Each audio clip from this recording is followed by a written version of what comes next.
रवींद्र चव्हाण आणि एकनाथ शिंदे यांच्यात बैठक झालेली आहे आणि कुठेतरी महायुती म्हणून समोर जायचं आणि असं देखील ऐकायला मिळतं की काही ठिकाणी एनसीपीला मात्र बाजूला करायचं एनसीपी अजित पवार यांच्यासोबत. मला त्यांच्या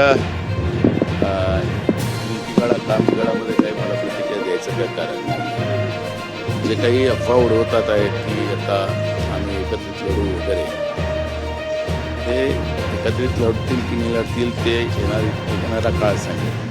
त्यामुळे त्यावेळेची प्रतिक्रिया आपण देऊ. आणि यांच्यात काय भांडणं आहेत, काल आपण विधानसभेत पाहिलं की मुलांसाठी, शाळेत शिकणाऱ्या मुलांसाठी काही योजना मुख्यमंत्र्यांच्या नावाने सुरू झाल्या आणि काल त्याचा प्रश्न विधानसभेत दुसऱ्या क्रमांकाचा होता.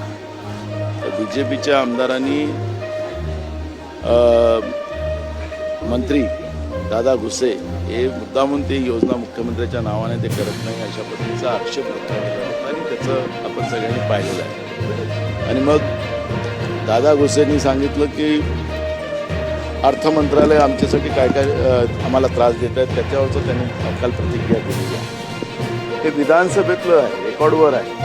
त्यामुळे या तिघांचा ताळमेळ काय आहे हे कालच्या त्या एका प्रश्नाच्या उत्तरामध्ये आपल्याला पाहायला मिळालेलं आहे. त्यामुळे निवडणुकीच्या काळामध्ये हे एकत्रित येतील की नाही येतील त्याच्यावरचं मला आता काही प्रतिक्रिया द्यायचं कारण नाही आहे. आणि यांच्याबद्दलचा एक मोठा